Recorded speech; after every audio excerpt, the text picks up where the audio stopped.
From the voice of honest trailers, it's Epic Voice Reviews, and read your comments at the end. Now in theaters. When the host and the producer of a popular show are sent to North Korea to interview Kim Jong-un, the American government wants them to assassinate him, and comedy ensues. 3 stars, not nearly as funny as Neighbors, which is probably what I would have said if Interview had been released. So what are your thoughts? Should Interview have been released? Should it not have been released? My personal opinion is they were screwed either way. If they released it in theaters, they would say they don't care about the American people and their safety, they care more about the money, and by not releasing it, they're like, oh, they're cowards, they're cowering to terrorist threats, blah, blah, blah. I would probably still see it, because I see these movies anyway, so I see crappy movies and good movies. What are your thoughts? I think it sucks that we didn't get to see the movie, but I'm hopeful we will get to see the movie, because I like James Franco and Seth Rogen as a comedy team. They do pretty funny movies. I don't think it would have been as good as Neighbors, and it probably wouldn't have been near as funny as This Is the End, which might have been foreshadowing for what happened to this movie. From the director of Lord of the Rings comes another really drawn-out slow-mo ending to an epic journey, which they already ended in the last one, The Hobbit,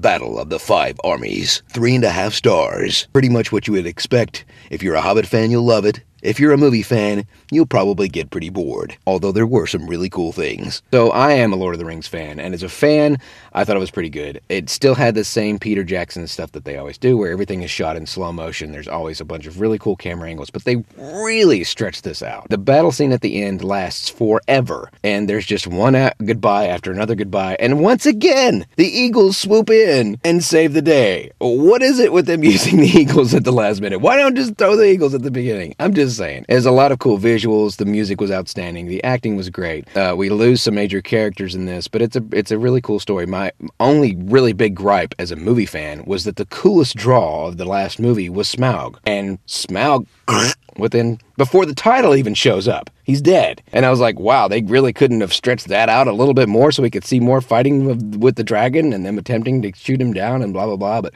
no, I spent all their time with this big giant battle scene, which we already saw in Return of the King, and we already saw in Two Towers. It's the same giant battle scene with heads flying off. And I mean, there was some cool stuff. And it was really nice to see a Bill Connolly cameo. He was computer animated, and I don't understand why. They couldn't have done what they did with all the other guys and put Bill Connolly in a thing and done their camera tricks to make him look small like a dwarf. I do love Bill Connolly. He's really funny. It's still really worth seeing. It's better than average. It's not the best of the trilogy. It's not the worst of the trilogy. It's not the best of the entire 6 movies. It's still really cool, and especially if you're a Hobbit fan, you'll really love it. As a movie fan, you might have a few minutes where you're bored and you can go get popcorn or go pee.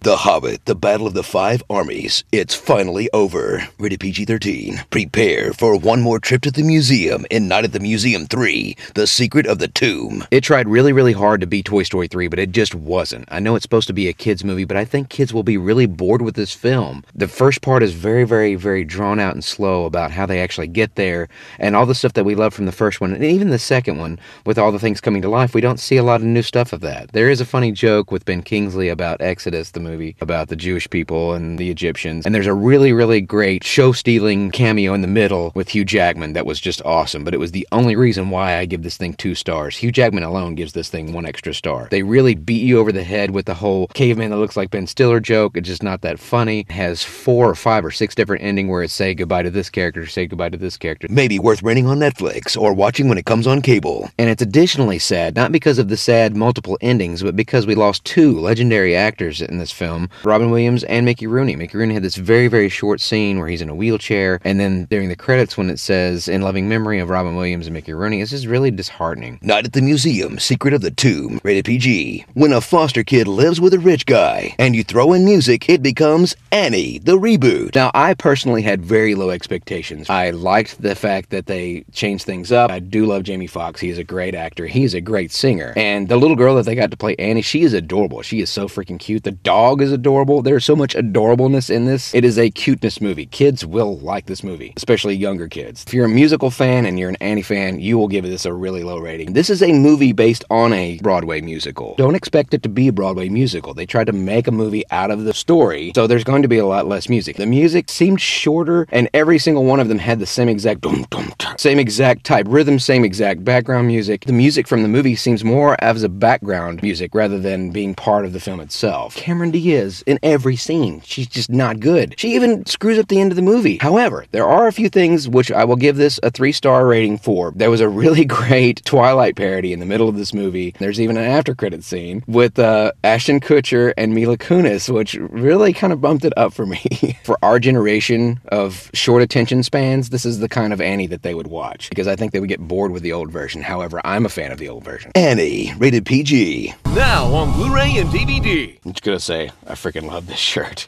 It's an Akira Aku shirt. If you watch the Honest trailer that came out today, you'll know that Teenage Mutant Ninja Turtles is on DVD. Whoop-de-doo. Unless you're a kid or you have kids, you're not gonna like it. Especially if you're an old school Turtles fan of the cartoon. The bonus content is not worth paying this much for this film. I would probably maybe watch this if it came on cable and there was nothing else on. Teenage Mutant Ninja Turtles 2014. It's not your dad's turtle, and that's not a good thing. We also got Maze Runner, which is exactly the same as Divergent and Hunger Games, and I don't care which book came first. It's going to be compared to Hunger Games because Hunger Games is the best version. The only thing about this movie that I'm looking forward is doing an honest trailer for it. Also, we have The Giver. Exactly what I just said about Maze Runner. Except Jeff Bridges is in it. As seen on television. I did finally get my DVR working where I could go back and watch the episode of Flash with Reverse Flash, and it was really cool. That was a great episode. American Horror Story continues to be American Horror Story. Neil Patrick Harris is coming to the cast. That's pretty cool. Constantine is going to continue next year, but it's only just to finish up the episodes that have already been shot. We don't know what the fate of Constantine is. Since it's Christmas time and there's tons and tons of Christmas movies on TV, I'm gonna do my top 5 favorite Christmas movies. These are Christmas movies, not Christmas shows. Anyway, so don't hate me if I don't put cartoons in there because I don't consider them movies. Number 5. Die Hard. Great Christmas movie. Bruce Willis. This Christmas, get ready to die hard. 5 stars. Excellent even today. Die Hard. 'Cause die hard. Number 4. And a more modern day favorite of mine, The Santa Claus with an E. Because Tim Allen was at the peak of his career. It was Home Improvement time. Oh, oh, oh. I still give that at least a 4.5 stars. It was hilarious. It was so much better than the other two. Although I do love his fake Santa from the second one. Oh, ho, ho! That one always cracks me and my wife up. Number 3. If you need the feels, you need a good cry, you need to feel better about humanity, It's a Wonderful Life is the way to go. It's got Jimmy Stewart and Screw You, Mr. Potter, and it's just a great all-around Christmas movie, you know. Well, look at Zuzu's Petals. It's classic Christmas. Number 2. I've loved this one since I first saw it when I was a kid, and that is The Christmas Story, with the kid in the bunny suit and the BB gun. It is a classic film. I cannot not watch that this season every year. I'm so glad that TBS does 24 hours of it. That way there's no way I'm going to miss it. Campy and cheesy and funny and awesome. And I met Zach the bully, the redheaded bully guy. He is a really cool dude. He has also done some voice acting work as well. So, I mean, there's just another reason to love that film. 5 stars. A perfect Christmas film. Number 1. I started watching on VHS when I was a really small child, back when my grandmother first got a VCR because we didn't have one. We couldn't afford one. White Christmas. I love Bing Crosby. I love Danny Kaye movies. Song and dance guy, really funny back in the day. Classic Christmas story. It's about doing something else for other people, and it's also a war story. It is a really great Christmas movie, and I love that film. It's 5 stars. It's got music. It's got dancing. It's got a great story. It's got lots of the feels. It's perfect. White Christmas, rated G. So happy Christmas Hanukkah to you, plus winter solstice and anything else I might have missed. Happy holidays from the Epic Movie Voice. What was your favorite holiday movie? It might not be the same as mine. Let me know in the comments below. Now it's time for your comments. Television rules the nation. Your mother was a hamster and your father smelled of elderberries. Now go away, or I shall taunt you a second time. Get the boobies. I am fire. I am death.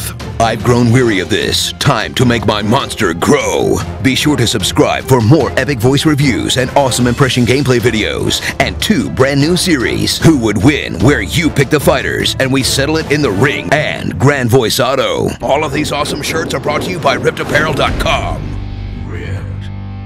If my freaking thing will load.